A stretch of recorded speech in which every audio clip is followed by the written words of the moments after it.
Not many stories have been able to impact the world quite like The Lord of the Rings, a tale of hobbits, wizards, and the ultimate battle between good and evil. It's inspired millions across generations. How did one man's imagination bring us to Middle-earth? How did a simple children's book lead to an epic trilogy?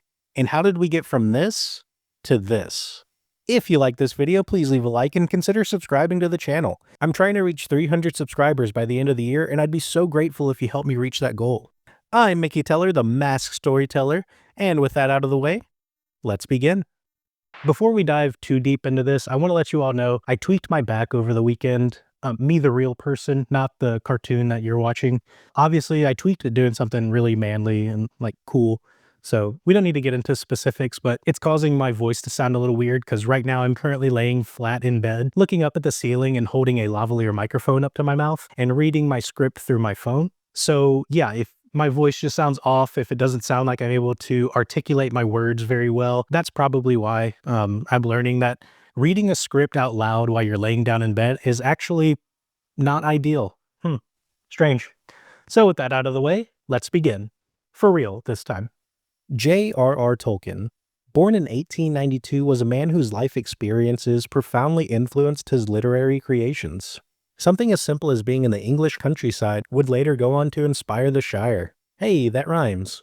His academic journey at Oxford fueled his fascination with language and mythology. As a philologist, Tolkien immersed himself in ancient texts and invented languages, laying the foundation for Middle-earth's rich cultures and histories. Tolkien's imagination was tempered by the horrors of war. During World War I, he served as a second lieutenant in the British Army and fought in the Battle of Somme, one of history's deadliest battles. The devastation he witnessed left a mark on his psyche and his writing. The desolation of the dead marshes, with their eerie, corpse-filled waters, reflected the war-torn landscapes Tolkien traversed. The Fellowship of the Ring, meanwhile, embodied the camaraderie Tolkien experienced with his fellow soldiers, men who found strength and unity amongst the chaos.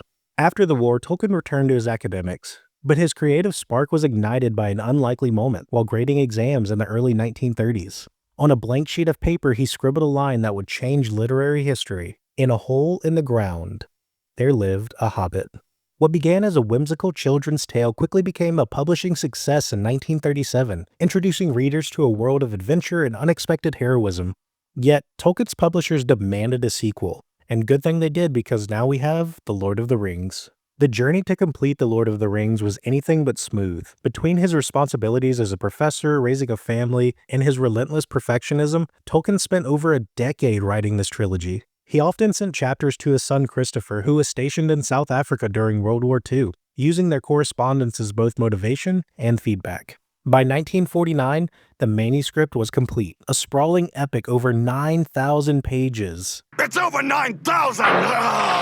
Yet when the books were published in 1954 and 1955, critical reception was divided. Some dismissed them as epic fantasy, but others recognized the profound allegory and depth in Tolkien's work. Tolkien once said, "I am in fact a hobbit in all but size." This line in particular resonates with me. I don't know why, but when I read it, I'm reminded that before the finished books, movies, and massive amounts of fans with their own opinions of the world, The Lord of the Rings once belonged to one man. And to me, it will always belong to him. Tolkien clearly loved Middle-earth deeply. Long before the rest of the world knew it existed, his journey as its first and greatest fan reminds us that the world is his, and we're the visitors that get to see it.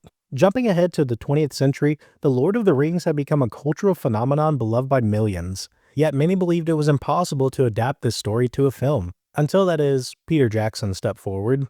In an interview, Peter Jackson stated, "The scale of Tolkien's world was daunting, but we wanted to stay true to the heart of the story. This wasn't just a fantasy epic. It was a deeply human tale about friendship, sacrifice, and the struggle between good and evil." Jackson and his team revolutionized filmmaking. They combined cutting-edge CGI with practical effects, building real, tangible sets to bring Middle-earth to life. Over 500 sets were constructed, and thousands of actors and crew members worked tirelessly to capture Tolkien's vision. It was clear that getting the movie right was a must for the team, as shown in their strong passion for the project.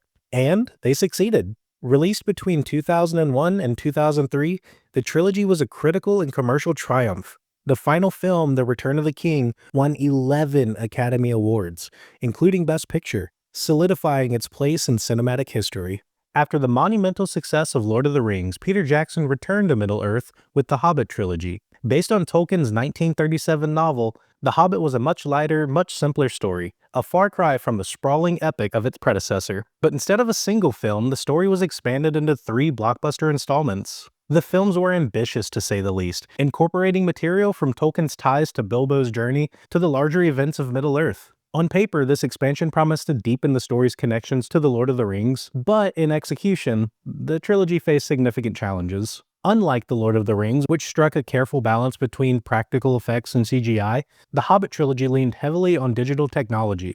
Entire armies, sets, and even characters were rendered with CGI, often leaving the films feeling less grounded and less immersive. For many fans, this shift robbed Middle-earth of the tangible realism that made Jackson's earlier trilogy so beloved. Pacing was another challenge. While The Hobbit is a relatively short book, expanding its narrative into 3 films led to extended sequences and subplots that many felt were unnecessary. The addition of entirely new characters and a romantic subplot divided audiences. Some appreciated the attempt to add additional weight, while others felt it detracted from the heart of Bilbo's journey. Tone also played a significant role in the trilogy's reception. While the book The Hobbit captured the whimsy and charm of a children's tale, the films often felt torn between the lighter tone and the darker, more epic atmosphere of The Lord of the Rings. This inconsistency left many viewers unsure of what the trilogy was trying to be. But despite the challenges, the Hobbit trilogy achieved undeniable financial success. The first film, An Unexpected Journey, grossed over $1 billion worldwide on a budget of $180 million, and the other 2 films weren't far behind. The box office numbers proved that audiences were still eager to return to Middle-earth. Peter Jackson himself acknowledged the difficulties of the production, citing the lack of preparation time compared to The Lord of the Rings. Originally, Guillermo del Toro was set to direct, but when he departed the project, Jackson stepped in, taking over the helm of a story that had already been restructured to fit the 3-film format.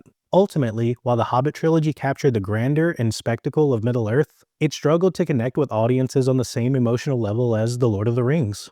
The heart of Bilbo's story often felt overshadowed by the weight of the expanded narrative, leaving many fans longing for the simplicity and charm of Tolkien's original book. The passion was still there, but the trilogy's execution left it falling short of the towering legacy of Lord of the Rings. And yet, its financial success raised an important question. Would anything tied to Middle-earth ever reach the emotional and cultural resonance of Tolkien's original work or Jackson's first trilogy? Tolkien's work continues to inspire new adaptations, each striving to capture the magic of Middle-earth. However, with each new journey into this beloved world, audience expectations have grown and so has the scrutiny. In 2022, Amazon Prime Video released The Rings of Power, an ambitious series exploring the second age of Middle-earth. With a staggering budget of $1 billion, it became the most expensive television series ever produced, setting high expectations for fans and critics alike. For many Tolkien enthusiasts, The Rings of Power represented an opportunity to delve deeper into Middle-earth's ancient history. Fans hoped for an adaptation faithful to Tolkien's world, a detailed exploration of the rise of Sauron and the forging of the rings. Honestly, they wanted the grand scale of Middle-earth combined with the emotional depth and authenticity of Peter Jackson's original trilogy. Visually, The Rings of Power delivered on its promise. The series was praised for its breathtaking cinematography and high production value, but the storytelling and pacing received mixed reactions. While some praised the series for its character-driven narratives and integral world-building, others felt it deviated a little too far from Tolkien's tone. The compression of thousands of years of history into a single timeline, along with significant creative liberties, left purists questioning its fidelity to Tolkien's vision. The Rings of Power attracted over 25 million viewers in its first 24 hours, making it Amazon Prime's biggest debut. Yet, despite its record-breaking viewership, audience ratings were noticeably lower than the critics. Many viewers appreciated the spectacle, but felt the series struggled to balance the action, character development, and adhere to Tolkien's lore. Galadriel's description in particular sparked heated discussions. While some welcomed her transformation into a warrior leader, others felt it conflicted with the more serene and wise figure described in Tolkien's writings. In 2023, Daedalic Entertainment took a different approach with The Lord of the Rings. We got Gollum. How do you keep playing if it's so bad? Because I have a champion's mentality. A video game focused on one of Middle-earth's most enigmatic characters. The game promised a deep dive into Gollum's fractured psyche and the moral struggles that define him. Unfortunately, it did not land. Why didn't you jump? Why would it even give me the option to come back later? What else would I possibly do? That's insulting that it would even let me go back and think about it. What's the reward, though? The relief that I'll never have to touch it again. The execution fell far short of expectations. Critics and players alike cited outdated graphics, technical issues, and uninspired gameplay mechanics with huge flaws. For what could have been a compelling character study became, as IGN put it, a joyless and frustrating experience. While some fans appreciated the attempt to explore Gollum's backstory, most felt the game lacked the polish and emotional engagement that Middle-earth deserves. In December of 2024, Warner Bros. Came back to Middle-earth, this time with The War of the Rohirrim, an animated film set 183 years before The Lord of the Rings. The story explores the reign of Helm Hammerhead, the legendary king of Rohan, and the events that shaped the kingdom's iconic fortress, Helm's Deep. The film has drawn both praise and criticism. Fans of Rohan's history applauded its deeper dive into Tolkien's work, bringing to life characters and events often overshadowed by larger Middle-earth narratives. But others criticized its animation style and felt the storytelling lacked where Jackson's movies had succeeded. So Lord of the Rings War of the Rohirrim is an animated film set in Middle-earth that is a part, canonically, of Peter Jackson's Lord of the Rings world. And the story is actually a really simple one. Warner Brothers needed to release this movie to retain the rights. While some fans celebrated the return to Helm's Deep, others felt the film struggled to capture the emotional depth and stakes of Middle-earth's grander stories. Reflecting on these recent ventures into Tolkien's world, I do wonder, will any future adaptation recapture what Tolkien started, or what Peter Jackson was able to do with the Lord of the Rings trilogy? Is it simply too tall of an order to follow in the footsteps of Tolkien and Jackson, or is the magic of Middle-earth still waiting to be rediscovered? It seems like in a world of remakes and reboots, we just can't seem to truly connect with the originals and what made them great in the first place. But that's a topic for another video, one coming sooner than you think. J.R.R. Tolkien's story began with a single sentence, but his legacy has grown into a cultural phenomenon. From the quiet pages of The Hobbit to the grandeur of Peter Jackson's films and the ongoing exploration of Middle-earth, The Lord of the Rings is more than a story. It's a testament to the power of imagination and the enduring appeal of hope, courage, and friendship. But maybe the greatest question isn't whether we'll see another adaptation as successful as The Lord of the Rings, but whether we'll ever revisit Middle-earth with the same wonder and awe Tolkien first imagined for us. Well, that's the video. I really hope you enjoyed it, and I hope you were able to stick with me even with the bad audio. Again, I'm laying in bed looking up at the ceiling, hoping that this audio just comes out okay. I guess I'll find out in a little bit when I start the editing. I'm Mickey Teller, the Masked Storyteller, and please let me know your favorite moments from Middle-earth in the comments.